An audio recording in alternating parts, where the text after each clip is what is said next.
Good evening, children. In this video, we are going to discuss about central nervous system. Okay. Central nervous system consists of two parts. First, brain, and second, spinal cord. Okay. First of all, we are going to discuss here about human brain. ठीक है. तो first of all we are going to discuss about covering of brain. ठीक है. Brain की covering या brain की layering को समझेंगे कि ब्रेन में कितनी लेयरिंग होती है. ओके. तो ये स्ट्रक्चर आप देखिए. ठीक है. इस स्ट्रक्चर से हम लोग समझेंगे कवरिंग ऑफ ब्रेन, या इसी को आप कह सकते हैं लेयरिंग. ब्रेन में लेयरिंग. ठीक है. Layering of brain. तो सबसे पहले क्या होता है कि सबसे आउटर मोस्ट क्या होता है, स्किन होती है. ठीक है. ब्रेन के सबसे आउटर मोस्ट पार्ट पे क्या होता है, स्किन होता है. ठीक है. स्किन के नीचे ये आपका बोन होता है. ठीक है. स्किन है, बोन है, और बोन की कवरिंग को बोलते हैं, ये बोन है और इस बोन की कवरिंग को बोलते हैं हम पेरिओस्टियम. ठीक है. अब आइए, इस बोन के नीचे ये पहला लेयर है ब्रेन का, जिसको बोलते हैं ड्यूरामेटर. यहां पे लिख दे रहे हैं फर्स्ट ड्यूरामेटर. दूसरा लेयर है एर्कनोइड और तीसरा लेयर है पायामीटर. ठीक है. तो ये ब्रेन की तीन लेयरिंग है, ड्यूरामेटर, एर्कनोइड और पायामीटर. जो ड्यूरामेटर होता है, जो आउटर मोस्ट कवरिंग होती है ब्रेन की, ये टफ और इनफ्लेक्सिबल होता है. ठीक है. ये टफ एंड इनफ्लेक्सिबल होता है, और यहाँ पे कोलेजन फाइब्रस बहुत डेंस होते हैं, डेंसली पैक्ड होता है कोलेजन फाइबर. ठीक है. और यहाँ पे ब्लड साइनसेस भी पाए जाते हैं. ओके. सेकेंड, हाँ, अब ये ड्यूरामेटर के नीचे एक स्पेस होता है. ड्यूरामेटर और एरेक्नोइड के बीच में एक स्पेस होता है जिसको बोलते हैं सब ड्यूरल स्पेस. राइट. अब नेक्स्ट है कवरिंग, हमारी ब्रेन की कवरिंग एरेक्नोइड. ठीक है.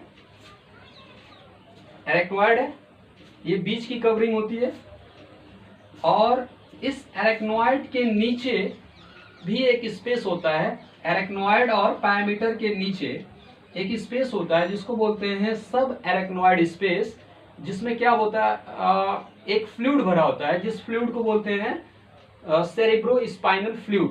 ठीक है. शॉर्ट में बोलते हैं CSF. ठीक है. तो CSF कहाँ होता है, एरेक्नोइड के नीचे. ठीक है. एरेक्नोइड के नीचे, या आप कह सकते हैं एरेक्नोइड और पायामीटर के बीच में होता है CSF भरा होता है. ठीक है.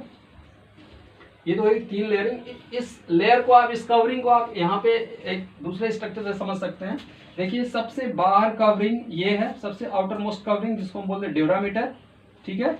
ड्यूरामीटर और एरेक्नोइड के बीच में ये जो स्पेस है, इसको बोलते हैं सब ड्यूरल स्पेस. ठीक है. और दूसरी कवरिंग है एरेक्नोइड. ठीक है. एरेक्नोइड के नीचे मैंने बताया था कि एक स्पेस होता है जिसको बोलते हैं सब एरेक्नोइड स्पेस, और इसी सब एरेक्नोइड स्पेस में एक फ्लूइड होता है जिसको बोलते हैं सेरेब्रो स्पाइनल फ्लूइड. ये सेरेब्रो स्पाइनल फ्लूइड ब्रेन की शॉक से, और जो बाहर का जो प्रेशर होता है और जो शॉक होता है, एक्सटर्नल शॉक, उससे ब्रेन को ये सेरेब्रो स्पाइनल फ्लूइड क्या करता है, प्रोटेक्ट करता है. ठीक है. और इनर मोस्ट कवरिंग को क्या बोलते हैं, पायामीटर. ठीक है. तो ये तो था कवरिंग ऑफ ब्रेन के बारे में. ठीक है. ब्रेन में कितनी कवरिंग होती है, तीन कवरिंग होती है. कौन कौन, ड्यूरामीटर, एरेक्नोइड और पायामीटर. ठीक है. अब आइए बात करते हैं इधर ब्रेन को कितने पार्ट्स में डिवाइड किया गया है. ठीक है. तो ब्रेन को मेनली 3 पार्ट्स में डिवाइड किया गया है. पहला है फोर ब्रेन. ठीक है. सेकेंड है मिड ब्रेन, और तीसरा है हाइंड ब्रेन. ठीक है. तो हम इधर से शुरू करते हैं. ये हाइंड ब्रेन. ये हाइंड ब्रेन जो होता है, यहाँ इसकी लोकेशन कहाँ होती है, यहाँ पे ब्रेन के एकदम पिछले हिस्से में होती है. ठीक है. ये हाइंड ब्रेन है. ठीक है. इसके थोड़ा सा ऊपर ये मिड ब्रेन होता है. जो ह्यूमन बीइंग्स है उसमें ये जो मिड ब्रेन होता है वो रूडिमेंट्री होता है, ठीक है, बहुत छोटा सा पोर्शन होता है मिड ब्रेन का, ठीक है। इवोल्यूशन के ड्यूरिंग इवोल्यूशन इसका जो डेवलपमेंट है वो उतना ज़्यादा नहीं हुआ था, इसलिए ह्यूमन ब्रेन में ये कैसा होता है, रूडिमेंट्री होता है, बहुत थोड़ा सा इसका पार्ट होता है, ठीक है। अब आगे का पोर्शन जो होता है, ये जो बड़ा सा ये पोर्शन होता है ब्रेन का, वो क्या कहलाता है, फोर ब्रेन कहलाता है, ठीक है। फोर ब्रेन ड्यूरिंग इवोल्यूशन ये ज्यादा इवॉल्व हुआ, इसका डेवलपमेंट बहुत ज्यादा हुआ, ठीक है। तो इसका पोर्शन, लार्ज पोर्शन ये कवर करता है पूरे ब्रेन का, ठीक है। तो ये जो ज्यादा पोर्शन है, बड़ा पोर्शन है ब्रेन का, वो क्या कहलाता है, फोर ब्रेन, ठीक है। तो इस वीडियो में बस इतना ही। Okay, thanks.